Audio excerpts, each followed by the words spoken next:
사도 바울은 믿음은 들음에서 나며 들음은 예수 그리스도의 말씀으로 말미암는다고 했습니다. 오늘 말씀을 듣는 중에 저와 여러분의 믿음이 자라는 복이 있기를 주 예수님의 이름으로 축복합니다. 삶을 인도하신 하나님이라는 이 제목으로 우리가 말씀을 나누게 되는데, 먼저 서론의 말씀을 또 결론이기도 합니다. 우리 한번 봅니다. 히브리서 11장 6절 말씀입니다. 우리 같이 읽겠습니다. 믿음이 없이는 하나님을 기쁘시게 하지 못하나니 하나님께 나아가는 자는 반드시 그가 계신 것과 또한 그가 자기를 찾는 자들에게 상 주시는 이심을 믿어야 할지니라.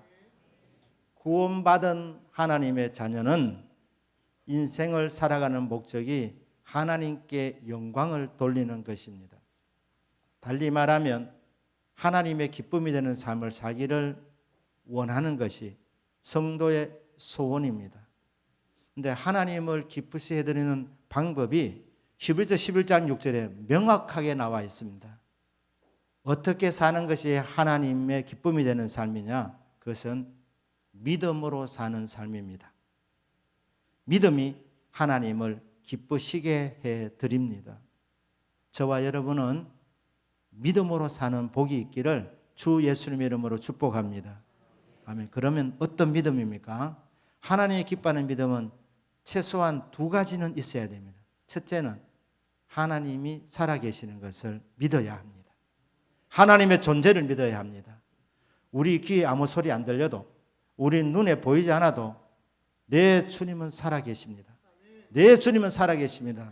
이것을 인정하고 믿어야 되는 것입니다.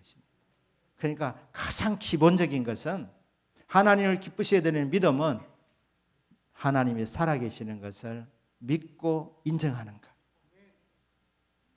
나아가서 하나님을 찾는 자에게 하나님께서 상 베풀어 주시는 분임을 믿는 것입니다. 하나님을 찾으면 하나님 만나 주십니다. 그리고 하나님을 찾는 자들에게 상을 베풀어 주시는 하나님이십니다. 룻기에는 한 믿음의 가정이 먼저 소개됩니다. 여인의 이름은 나오미, 남편의 이름은 엘리멜렉입니다. 믿음의 사람들이었습니다. 아들이 2명 있었습니다. 말론과 기럨, 두 아들이 있었습니다. 그런데 가나안 땅에 살아가는 그들에게 문제가 찾아왔습니다. 그것은 흉년이 들어온 것입니다.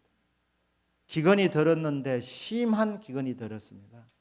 그래서 그들이 생각하기를 잠깐 이 흉년의 때에 다른 나라에 좀 살다가 돌아오자, 이렇게 생각한 것입니다. 그래서 그들이 선택한 나라가 모압이었습니다. 그런데 신명기 23장에 보면 모압과 암몬이라는 나라는 영원히 여호와의 총회에 들어오지 못하는 나라들이라고 그렇게 말했습니다. 하나님의 백성이 될 수 없는 나라.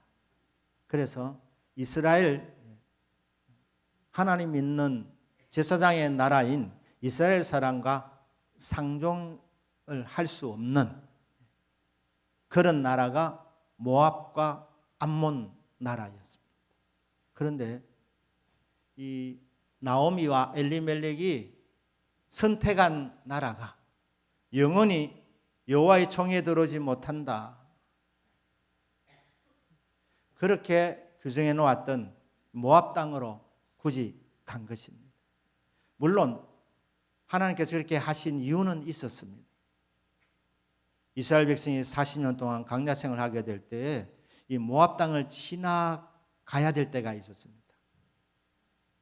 그래서 모세가 사람을 보내가지고 지나가게만 허락해 주십시오. 절대 손해 끼치지 않겠습니다. 만약에 손해를 끼치면 저희들이 반드시 배상해 드리겠습니다. 그랬는데 모압 사람들이 허락하지 않았습니다. 심지어 싸울 준비를 하고 있었습니다. 하나님께서 싸우지 마라 하면서 이 모압 땅을 거쳐서 지나가면 빨리 갈 수 있는데 돌아가게 하셨습니다. 근데 하나님께서 이 일을 기억하시면서 이스라엘과 모압은 상종을 하지 마라. 그렇게 말씀을 한 것입니다. 그런데 이 모압 땅에 기근을 피해서 엘리멜렉과 나오미 이 가정이 모압 땅으로 갔습니다. 그곳에서 10년 살았습니다. 10년 살았는데 불행한 일이 계속해서 일어났습니다. 나오미의 남편 엘리멜렉이 죽었습니다. 두 아들이 있었는데 그곳에서 결혼을 시켰습니다. 불신 결혼입니다. 이방 여자, 모압 여자 오르바와 룻을 나오미가 며느리로 맞았습니다. 그런데 이게 웬일입니까? 두 아들 말론과 기론이 죽어버립니다. 상속자 없이, 자식 없이 죽었습니다. 그러니까 10년 살면서 남편 죽었고 두 아들 죽었습니다. 그리고 후손이 없게 되었습니다. 완전 망한 것입니다. 남자들이 집에 없으니, 여자만 3명이 집에 있으니 남아있는 게 있겠습니까? 접시 하나도 남아있지 못하는 그런 상황인데, 완전 망했습니다. 경제적으로도 어려워졌습니다. 하나님께서 왜 나오미와 엘리멜렉이 모압 땅으로 가도록, 여호와의 총회에 영원히 들어오지 못하도록 그렇게 말씀하셨던 그 땅으로 가도록 허락하셨습니까? 여러분, 성도에게 우연은 없습니다. 참새 한 마리도 하나님 허락 없이는 떨어지지 않습니다. 왜 그렇게 하셨느냐? 하나님은 이방 여자 룻을 구원하시기 위해서. 이 모압 여자가, 이 모압은 그모스 신을 섬기는 우상 숭배의 나라였습니다. 여호와 하나님에 대해서 들어보지도 못한 이 여인들이었습니다. 그런데 하나님께서 이 룻을 구원하시기 위해서 나오미와 이 엘리멜렉 그들의 마음을 움직여서 기어이 모압 땅으로 가서 살도록 했습니다. 10년 동안 살면서 계속해서 어려운 일을 만났습니다. 남자 3명이 다 죽었습니다. 환란에 환란이었습니다. 그 가정에 망하게만 했습니까? 룻이라는 이방 여인에게 하나님에 대한 눈이 떠여지게 되는 것입니다. 하나님을 인식하게 되는 것입니다. 이스라엘의 하나님, 여호와 하나님이 살아계시는구나. 이것을 시아버지, 시어머니, 그리고 남편을 통하여서, 그 가족들을 통하여서 처음에는 어렴풋이 자각하기 시작하고 인식하기 시작하고, 하나님 보지는 못했지만, 음성을 듣지는 못했지만 하나님이 살아계시는 것을 깨닫기 시작하는 것입니다. 하나님께서 룻에게 이 믿음 주시려고 하나님께서 엘리멜렉과 나오미를 모압 땅으로 보내서 10년 살게 하신 것입니다. 사업하시는 분들 중에 이런 얘기하는 분들이 있습니다. 목사님, 제가 사업을 하다가 어려움을 만났습니다. 어려움을 만나서 기도를 이제 시작하게 되었습니다. 그전에는 그냥 주일 형식적으로 교회를 다녔고 기도도 제대로 해본 적이 없는데 막상 사업이 너무너무 어려우니까 기도하기 시작했습니다. 근데 기도했는데 소원대로 사업이 회복되지는 않았습니다. 하지만 이런 과정을 통해서 제가 믿음을 갖게 되었습니다. 여러분, 사업이 망해도 그 과정에서 기도를 배우게 되고 하나님 살아계심을 인식하게 되면 여러분 다 이런 것 아닙니다. 실패 아닙니다. 하나님을 의지하는 믿음을 갖게 된 것, 그것은 복입니다. 룻은 이스라엘 남자에게 시집을 와서 하나님 믿는 집에 와서 10년 동안 고생했습니다. 많은 슬픔을 겪었습니다. 하지만 그 가운데서 하나님에 대한 눈이 떠여지게 된 것, 이것이 특별한 복이었습니다. 하나님께서 룻에게 이 믿음을 주시려고 섭리해 주신 것입니다. 그런데 어느 날 나오미가 말입니다. 이별을 선언하는 것입니다. 두 며느리를 불러놓고 이제 내가 고향으로 돌아가야 되겠다. 하나님께서 내 백성을 돌보셨다는 소문을 듣게 되었는데 그 소문을 들으면서 잊어버렸던 하나님, 잊어버렸던 신앙, 고향에 대한 향수가 강하게 오게 된 것입니다. 그래서 며느리들이 말합니다. 그동안 너무너무 고마웠다. 너희들은 아직 나이가 젊고 예쁘잖아. 그러니 이곳에 남아서 시집 가서 부디 행복하거라. 빠이빠이. 이렇게 한 거예요. 그때 이 두 며느리가 막 울고불고 난리가 아니었습니다. 그런데 이제 오르반은 알겠습니다, 어머님 하면서 이렇게 이제 했고, 룻은 나오미에게 어머님 무슨 말씀을 하십니까? 그러면서 놀라운 신앙 고백을 합니다. 이게 룻기서 1장 16절 17절입니다. 룻이 이르되 내게 어머니를 떠나며 어머니를 따르지 말고 돌아가라 강권하지 마옵소서.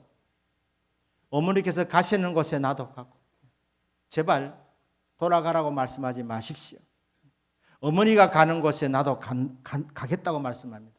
어머니께서 머무시는 곳에서 나도 머물겠나이다. 어머니 가면 따라가고 어머니가 그 머물면 나도 거기 머물고 그 다음에 넘어가겠습니다. 어머니의 백성이 나의 백성이 되고 나는 어머니의 백성이 나의 백성이 이제 됩니다. 저는 이제 더 이상 모함 여자가 아니라 이스라엘 백성으로 여겨주십시오. 어머니의 백성, 이스라엘 백성이 내 백성이 되고 어머니의 하나님, 어머니가 그렇게 믿고 따르는 여호와 하나님이 나의 하나님이 되시리니. 자, 어머니께서 죽으시는 곳에서 나도 죽어 거기 묻힐 것이며 어머니가 머무시다가 돌아가시는 그곳에서 나도 거기에 뼈를 묻겠습니다. 만일 내가 죽는 일 외에 어머니를 떠나면 여호와께서 내게 벌을 내리시고 더 내리시기를 원하나이다.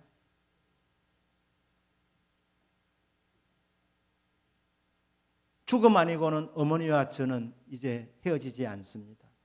그러면서 그 앞에 보면 룻이 시어머니를 붙쫓았다 이래요. 붙쫓았더라. 이 붙쫓았다는 말이 악어로 붙여놓았다는 이런 뜻입니다.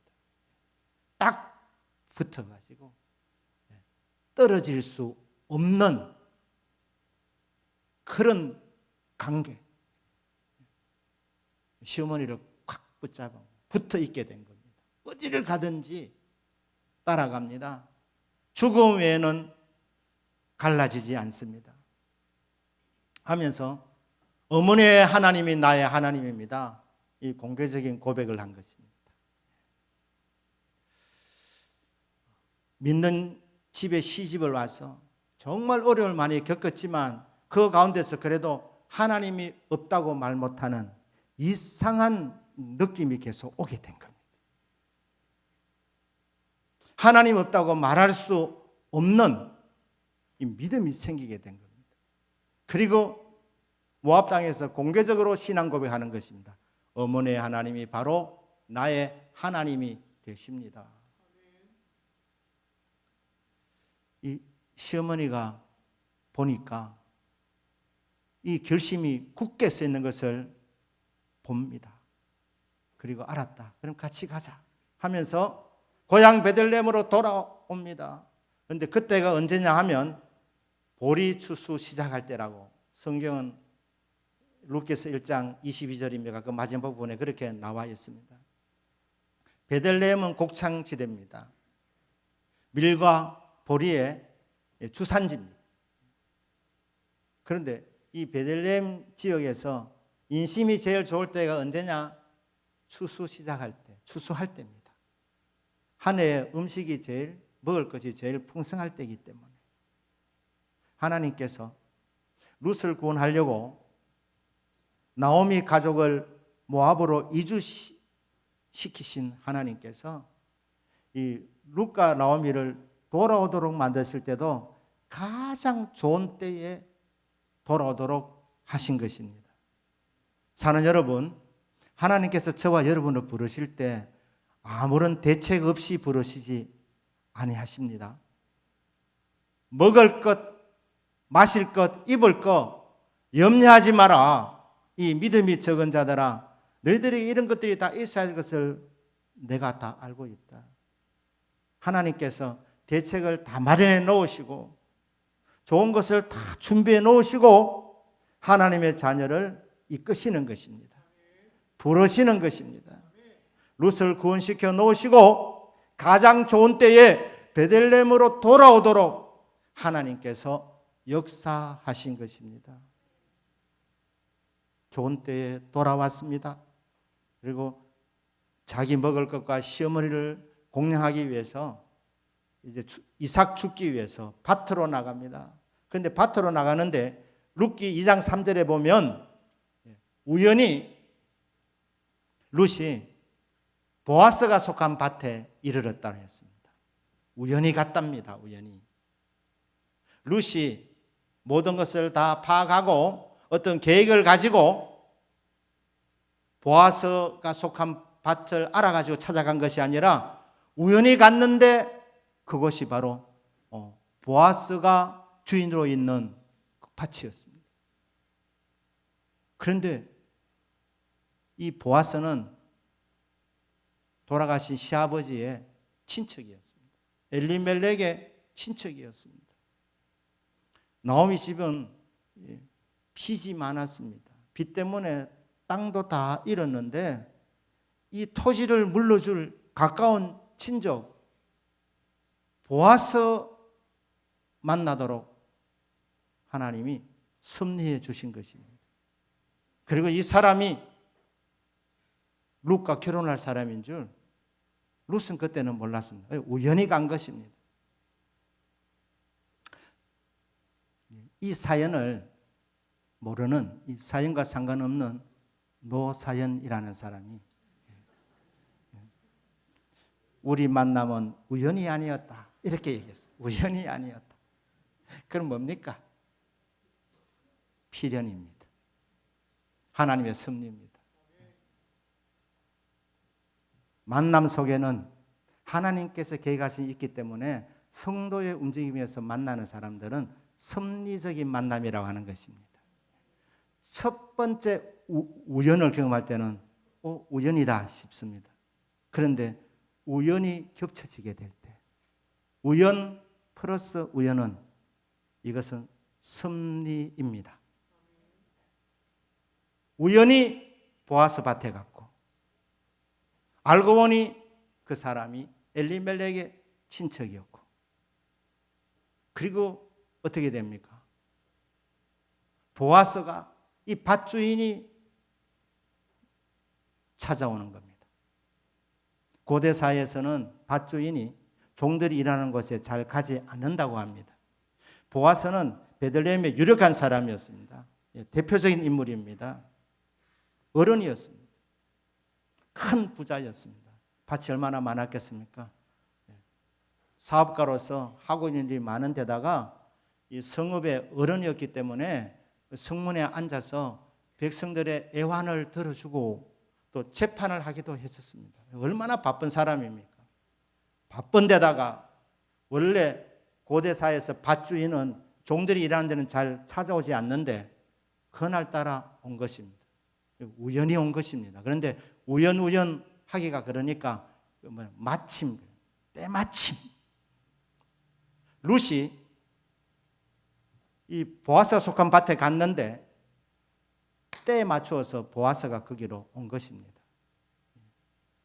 이것은 하나님의 섭리였습니다. 보아스는 참 겸손한 사람이고 마음이 넉넉한 사람이었습니다. 오면서 그 일하는 종들을 축복합니다. 너희 모두에게 하나님의 은혜가 있기를 축복합니다. 이렇게 인사한 거예요. 그러니까 종들이 기쁨으로 받으면서 예, 주인님 반사 이렇게 한 거예요. 그래서 축복을 주고받았습니다. 그런데 갑자기 보아스에게 한 여자가 눈에 들어온 거예요.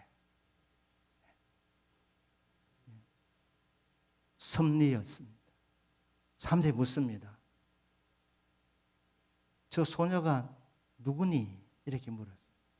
그러니까 그 밭에 매니저가 있을 거 아닙니까? 말합니다. 예, 주인님, 모압에서 시어머니 나오미와 함께 이곳에 온 여자입니다.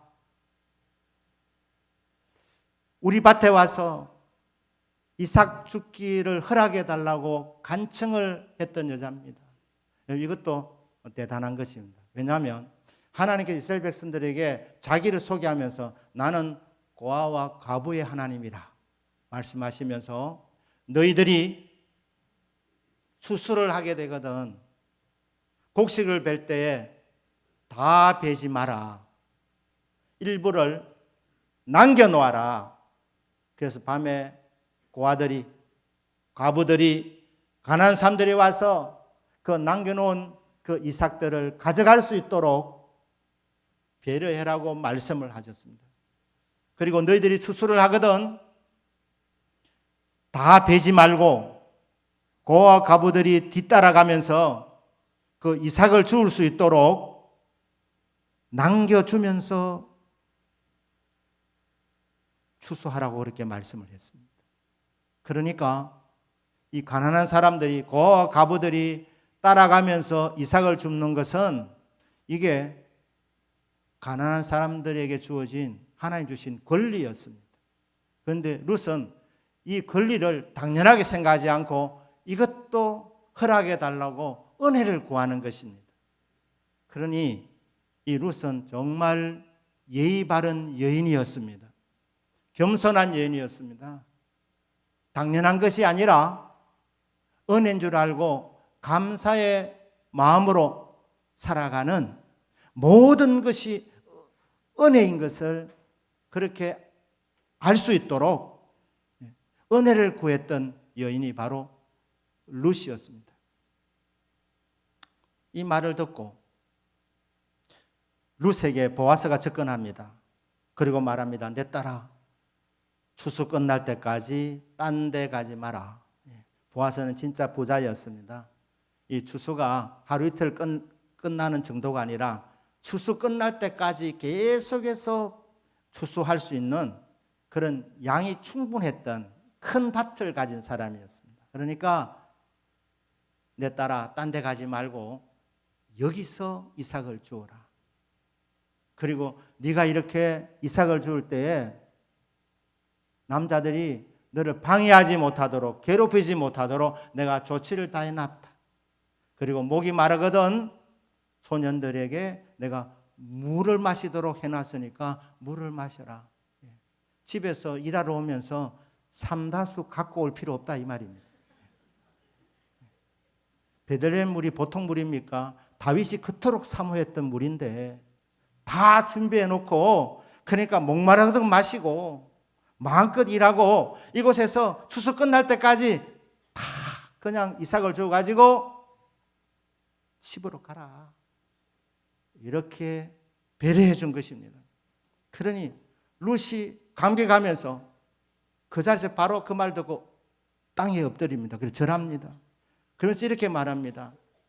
저는 이방 여인인데 모압 여자인데 자격이 없는데 어떻게 이렇게 은혜를 저에게 베풀어 주십니까? 저를 돌보아 주십니까? 이러니 보아스가 그에 대해서 답을 합니다. 내가 너에 대해서 들었다. 네가 남편이 죽은 이후에 시어머니에게 행한 일과 모압에서 있었던 일도 소문이 났습니다. 그리고 이 낯선 곳으로 시어머니를 모시려고 이곳까지 온 것 내게 다 들렸다, 듣고 알았다. 그런데 보아서 말합니다. 이제는 내가 보아서 확실하게 됐다. 이렇게 하는 거예요. 내게 들려졌는데 보니까 너는 정말 현숙한 여자다. 나뿐 아니라 베들레헴 사는 모든 사람이 네가 현숙한 여자인 줄 아느니라. 여러분, 현숙한 여자 잠언서 31장에 나오지 않습니까? 현숙한 여인은 진주보다도 더 귀합니다. 그런데 이 현숙한 여자의 모델이 누구냐? 히브리 성경에 잠언서 31장 이어서 룻기가 나옵니다. 그러니 현숙한 여인의 모델은 룻인 겁니다. 놀라지 않습니까? 이스라엘 여자가 아니고 이방 여자, 그것도 이스라엘이 경멸하는 모압 여자, 모압 여자인 룻이 이스라엘의 모든 처녀들이, 모든 여성들이 본받아야 할 현숙한 여인의 모델입니다. 네가 현숙한 줄 있는 사람들이 다 안다. 그렇게 하면서 룻의 믿음을 이렇게 평가합니다. 네가 하나님의 날개 그늘 아래에 보호를 받으러 왔는데 하나님께서 너를 받으시고 품어주셔서 너에게 온전한 상 주시기를 원하노라. 룻은 믿음으로 왔던 것입니다. 창세기 12장 1절에 보면 여호와께서 아브라함에게 이르시되 너는 너의 고향과 친척과 아버지 집을 떠나 내가 내게 보여줄 땅으로 가라. 아브라함이 오셔서 하나님이 이렇게 명령을 내렸습니다. 너의 본토 친척 아비 집을 떠나서 내가 너에게 보여줄 땅으로 지시할 땅으로 가라 말씀하셨어요. 그러니까 아브라함이 그 말씀 듣고 고향을 떠납니다. 룻의 이 선택은 아브라함의 믿음에 못지않는 믿음의 모험이었습니다. 고향과 친척 아비 집을 떠났습니다. 룻의 이 선택은 아브라함보다 더 위대합니다. 왜냐하면 아브라함은 하나님이 직접 찾아오셔서 하나님이 직접 말씀을 주셨습니다. 그러나 룻은 하나님이 찾아오지 않았습니다. 그리고 하나님께서 말씀을 직접 주신 것도 아니었습니다. 단지 시어머니를 섬기려고, 그리고 시어머니 하나님을 더 잘 믿으려면 시어머니의 고향 이스라엘에 가야 믿음 생활을 제대로 할 수 있겠다는 그런 판단이 있었기 때문에 그거 가면 고생이 일하는 거 왜 모르겠습니까? 그러나 믿음 하나 갖고 모험을 했던 것입니다. 본토 친척 아비 집을 떠나서 정말 낯설고 또 물선 곳으로 찾아왔던 것입니다. 이 믿음의 이 움직임을 하나님께서 다 보시고 아셨으니 하나님께서 네 믿음에 온전한 보상을 내려주시기를 원하노라. 이게 보아스를 통해서 하나님께서 룻의 믿음을 격려해 주시는 내용입니다. 자, 믿음으로 사는 인생, 하나님을 기쁘시게 해드리는 이 믿음으로 사는 인생에게 하나님이 어떤 은혜를 베푸십니까? 오늘 룻기서 2장 거기 10절에서 12절에 나와 있듯이 먼저 하나님께서 은혜를 베풀어 주십니다. 은혜 위에 은혜를 베풀어 주십니다. 지난날 은혜 베풀어 주셨고 지금도 은혜 받게 하시고 앞으로 더 큰 은혜를 부어주실 우리 하나님은 은혜의 주님이십니다.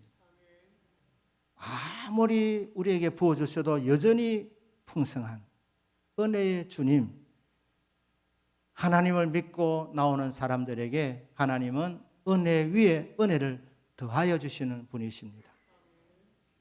저와 여러분의 남은 생애가 믿음으로 사는 생애 가운데 하나님께서 은혜 위에 은혜를 더하여 주시기를 주 예수님의 이름으로 축복합니다. 그 다음에 뭡니까? 하나님께서 믿음으로 나오는 자들에게 보살펴주는 은혜가 있습니다. 돌보아 주시는 은혜가 있습니다. 시편 91편 1절부터 한번 보시겠습니다. 거기 보면 지존자의 은밀한 곳에 거주하며 전능자의 그늘 아래에 사는 자, 여기 보니까 지존자의 은밀한 곳에 거주한다 이랬는데 이게 쉘터로 되어 있습니다. 쉘터. 피난처입니다. 보호처입니다. 폭풍이 막 산에서 몰아칠 때 이 쉘터, 보호처 안으로 들어가면 안전한 것입니다. 여러분, 세상에는 풍랑이 끊임없이 불어오지만 하나님 날개 안에는 안전합니다. 세상에서 가장 안전한 곳은 하나님의 날개 아래, 그곳이 가장 안전한 곳입니다. 그 다음에 뭡니까? 그날에 산다고 했는데 그게 쉰다고 되어 있습니다. 그러니까 안식처입니다.